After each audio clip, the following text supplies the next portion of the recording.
Have you ever heard a story so old, so deeply woven into the land itself, that people don't even call it a legend anymore? They whisper it like it's a memory, a warning passed from one generation to the next.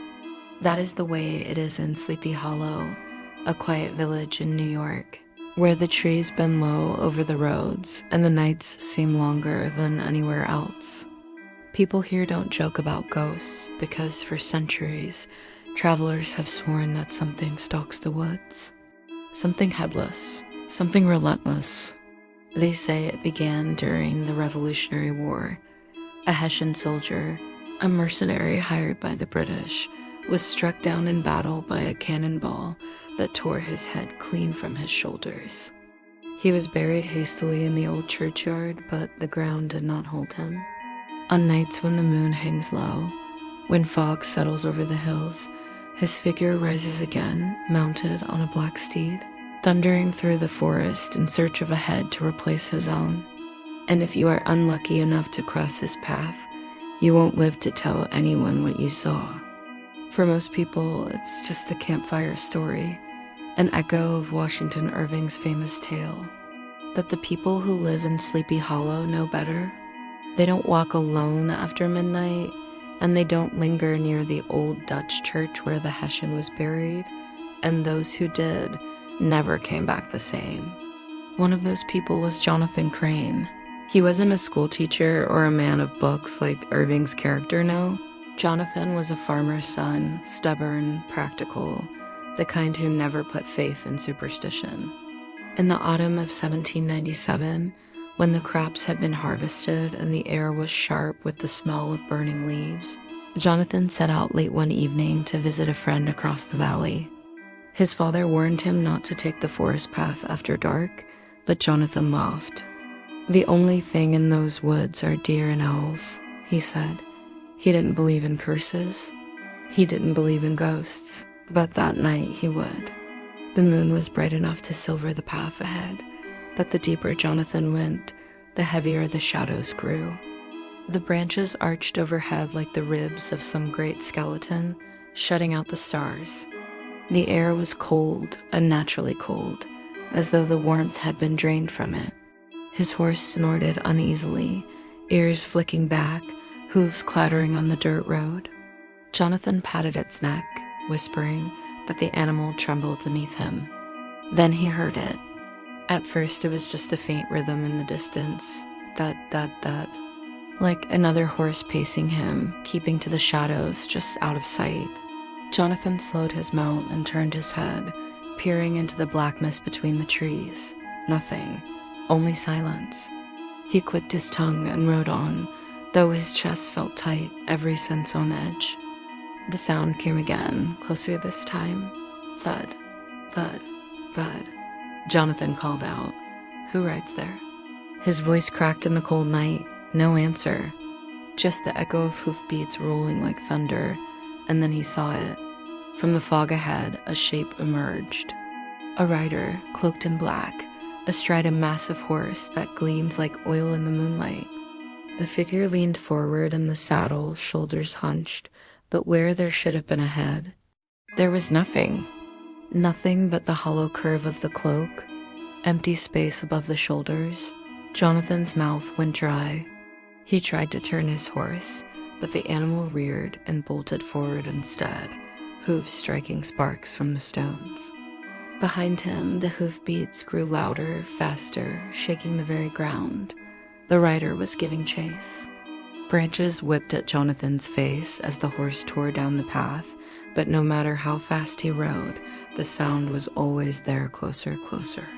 He dared a glance over his shoulder and saw the Headless Horseman charging after him, cloak billowing like wings. One gloved hand gripping the reins, the other clutching a weapon that glinted wickedly in the moonlight. Jonathan's heart hammered in his chest. His only hope was the old bridge by the churchyard. The story said the horseman could not cross holy ground. If he could make it there, he would be safe. The horse flew down the trail, foam sprang from its mouth, eyes rolling white with terror. Jonathan leaned low, urging it on. He could see the outline of the bridge now, the pale boards gleaming in the moonlight. Freedom was so close. But just as he reached it, the air split with a horrible sound, a whistle, a rush, and then a violent impact. Something heavy struck him in the back, throwing him from the saddle. He hit the ground hard, the breath torn from his lungs, vision blurring as pain ripped through his body. The last thing he saw before the darkness swallowed him was the horseman looming above, weapon raised, an endless void where its head should have been. And from that night on, Jonathan Crane was never seen again. But the bridge kept his secret. Sometimes when the fog is thick and the wind howls through the trees, travelers swear they hear hoofbeats pounding across the boards in a scream that never ends. The story of Jonathan Crane spread quickly through Sleepy Hollow. People whispered about it in hushed voices at the tavern, at the church, in the marketplace. Some said he had simply run away. Others claimed bandits dragged him into the woods. But those who lived near the old church knew better. They swore they heard hoofbeats echoing long after midnight, pounding through the mist, fading only when the morning sun burned away the fog. Jonathan's horse was found days later, grazing in a meadow with its saddle torn and its eyes still wide with terror. But Jonathan himself had vanished, as if swallowed by the night. His family buried an empty coffin, the grave marked with nothing more than his name carved into rough stone. People avoided the forest path for months after, but eventually life resumed its rhythm, yet the air of dread never left Sleepy Hollow. By the winter of that year, the tale of the Headless Horseman was on every lip. Children dared each other to walk near the churchyard at dusk. Farmers told their sons not to linger in the fields after dark. Even the minister preached about the dangers of spirits that linger when the dead are not at rest. But most telling of all, travelers who passed through the hollow carried away the story, spreading it far beyond the valley. Sleepy Hollow's reputation was sealed. Still, there were always skeptics, and among them was a man named Elias Porter. Elias was a blacksmith, broad-shouldered and sharp-tongued, known for scoffing at anything that smacked of superstition. He'd grown up hearing ghost stories, but to him, they were nothing more than tales to frighten children. So when he heard the whispers about Jonathan Crane's disappearance, Elias laughed. "Fools," he muttered, chasing shadows and blaming phantoms. The boy likely lost his way and froze to death, but Elias would learn too. One bitterly cold night, after working late at his forge, Elias set out on the forest path to deliver a set of horseshoes to a farmer. The snow lay thick on the ground, muffling his footsteps, and the moon hung high, casting silver light across the frozen branches. His breath clouded in front of him as he trudged along, whistling to himself. For a while, the woods were silent, too silent. No owls, no rustle of deer, no crunch of fox paws. Only the sound of Elias's boots breaking the crust of snow. Then it began, the faint, rhythmic thud, thud, thud behind him. At first he ignored it. He thought it was his imagination, or perhaps the echo of his own steps. But the sound grew louder, heavier, until it was unmistakable, the pounding of hooves. Elias stopped and turned. The forest stretched out in shadows and frost. Empty. His breath came quick, hanging in the air like smoke. He shook his head and laughed nervously, resuming his walk. But no sooner had he taken a few steps than the sound returned. Closer now, thud, thud, thud. This time, Elias spun around and froze. Out of the fog, the black horse emerged. It was enormous, steam curling from its nostrils, eyes burning like embers. Upon its back sat the figure draped in a dark cloak, shoulders hunched, reins clenched in one hand. The other arm dangled at its side, holding something long and gleaming a sword, or perhaps an axe. But the most terrifying detail was where the head should have been. There was only emptiness. A void. Elias's mouth went dry. His instinct told him to run, but his legs felt rooted to the snow. The rider did not move, only sat upon the horse, silent and still, watching without eyes. Finally, with a guttural snarl, Elias bolted down the path. He ran until his lungs burned, the snow crunching wildly beneath his boots. Behind him, the thunder of hooves shook the ground. He dared not look back. The forest seemed endless, branches clawing at his clothes, roots threatening to trip him. And always the sound, the relentless pursuit of a rider who needed no rest, no breath. At last, Elias saw the faint outline of the church steeple through the trees. He sprinted harder, heart hammering, blood roaring in his ears. The bridge lay just ahead. Safety, sanctuary, but the horseman was faster. The hoofbeats closed in, deafening now. Elias felt a rush of icy wind as the rider drew alongside him. He turned his head in horror just as the figure raised its weapon high. The blade came down with a hiss, missing Elias by inches and slicing through the branches beside him. Splinters flew. Elias stumbled, but sheer terror drove him on. He flung himself onto the bridge, collapsing onto the planks, chest heaving, and then silence. The hoofbeats stopped. Slowly, Elias lifted his head. The horseman sat at the far end of the bridge, horse rearing and snorting, cloak billowing in the wind, but it did not cross. It only lingered at the edge, weapon lowered, the empty space where its head should have been turned toward Elias. For one endless moment, the blacksmith locked eyes with nothingness. Then, without a sound, the rider wheeled the horse around and vanished into the mist. Elias crawled to the church doors, shivering, his skin slick with sweat despite the cold. He had mocked the stories, he had laughed at the warnings, but now, when he spoke of what he saw, his voice broke with fear. And Sleepy Hollow listened, because now there were two who had met the horseman and only one who lived to tell it. After Elias Porter's encounter, Sleepy Hollow changed. The story was no longer just a whispered legend. It became a warning etched into every villager's heart. Elias himself was never the same. Once a proud man who mocked superstition, he now avoided the forest path entirely. He moved slower, spoke less, and his hands trembled when the wind rattled the shutters at night. Sometimes when he drank too much, he admitted that he still heard hoofbeats echoing in his dreams, pounding closer, until he woke screaming in the dark. The villagers took his survival as proof of one thing: the Headless Horseman was real, and the only reason Elias lived was because he reached the church bridge in time. From then on, no one dared to walk alone at night, and every household taught its children the same rule: never look for the rider, and never ride after midnight. But even fear cannot stop curiosity. In the autumn of 1801, 4 years after Jonathan Crane vanished, a group of young men from the village decided to test the legend. They were bold, restless, and eager to prove themselves braver than the tailies of old. Their leader, Samuel Thatcher, was the son of a wealthy landowner and had grown tired of living in the horseman's shadow.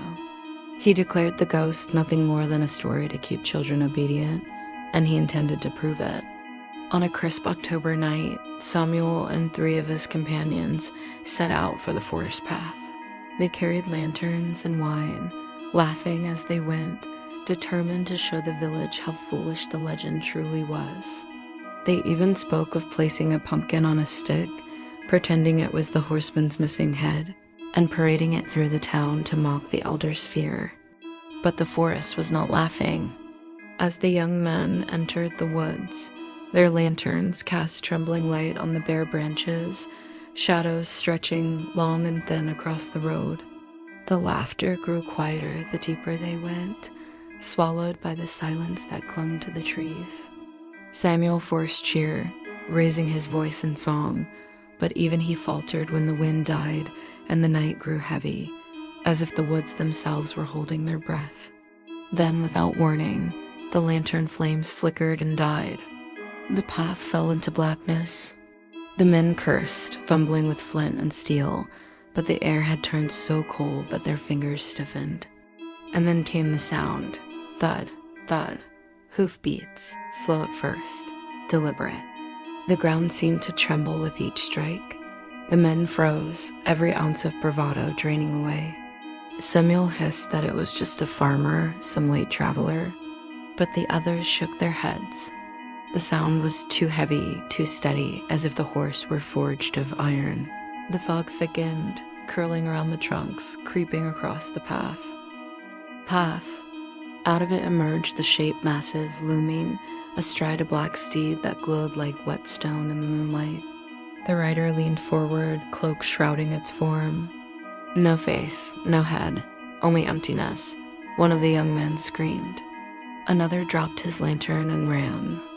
Samuel stood frozen, gripping the bottle of wine in his hand like a weapon, his jaw clenched in defiance. The horseman spurred his steed forward. The forest exploded with the sound of hooves, branches whipping and breaking as the monstrous figure charged. Samuel shouted for his friends to run, but the rider moved with impossible speed. One boy tripped, crying out as the horseman swept past. The others watched in horror as the cloaked figure leaned low from the saddle, arms stretching out, and in a blink the boy was gone, snatched into the fog, his scream cut short. The survivors fled in every direction, stumbling through the undergrowth, blinded by panic.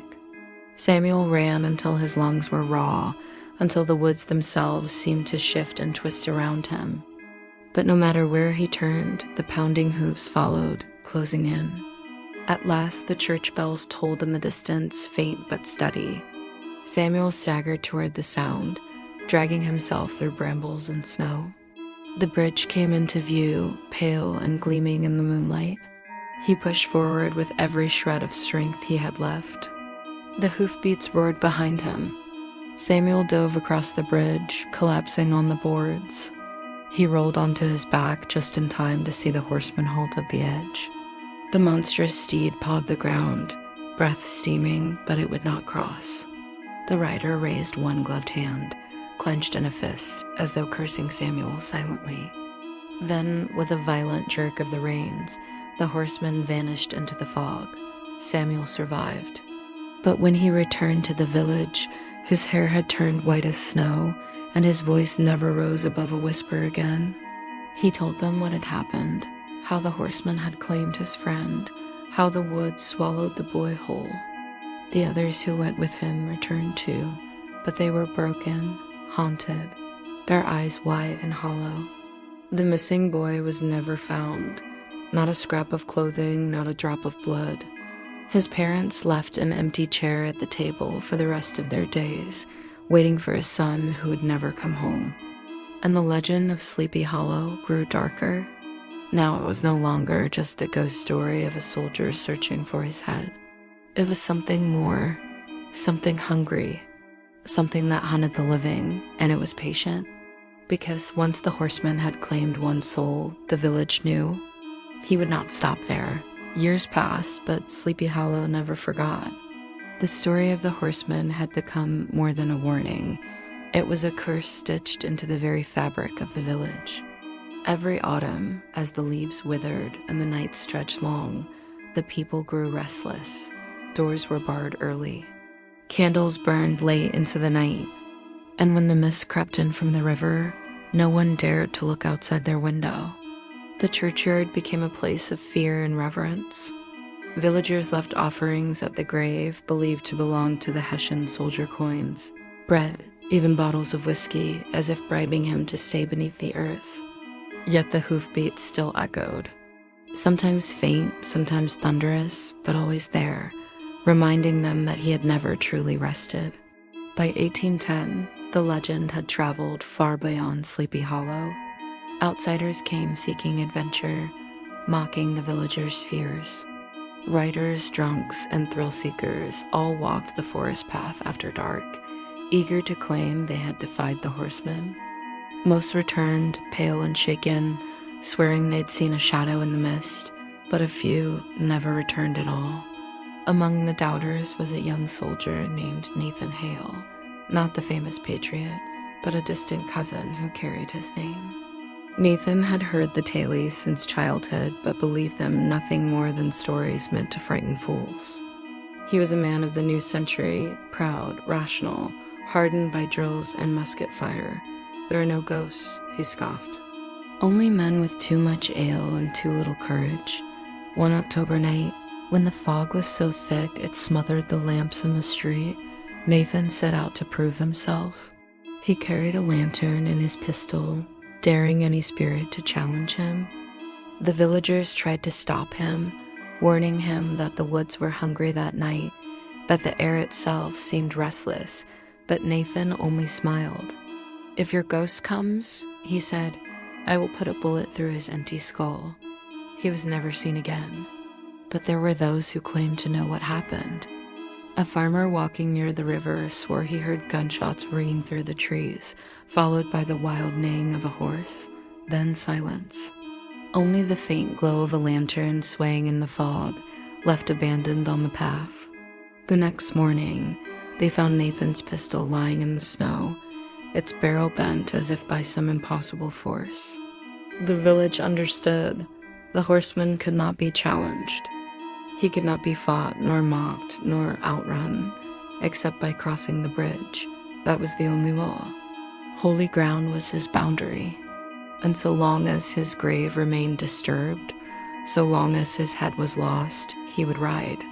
As decades turned to generations, Sleepy Hollow learned to live with the curse. They taught their children never to travel alone at night, never to whistle near the churchyard, never to answer if a voice called from the mist. And when hoofbeats echoed in the darkness, they shut their doors, covered their ears, and prayed that the sound would pass them by. But every so often, the horseman reminded them he was still watching. A traveler would vanish. A body would be found at the edge of the woods, cold and stiff, the face twisted in terror. And once, during a great storm, the entire village claimed to see him racing through the valley, cloak whipping in the wind, his black steed leaping over fences and fields as lightning lit the sky. The horseman never spoke, never bargained. He did not need to. His silence was his power. His headless form was a wound in the world, a reminder that death was not always the end. And so the tale endured. Parents whispered it to their children.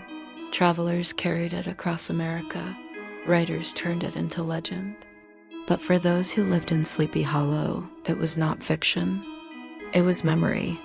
Because sometimes late at night, if the fog rolls thick across the valley and the church bell tolls midnight, the villagers say you can still hear it. The distant pounding of hooves, the rattle of armor, the rush of something monstrous charging through the dark. And if you stand too long at the edge of the forest, if you dare to look into the mist, you might just see him, the rider with no head, searching, always searching for a soul to claim. And should you ever find yourself in Sleepy Hollow, walking alone beneath the trees, remember this: don't stop, don't listen, don't look back.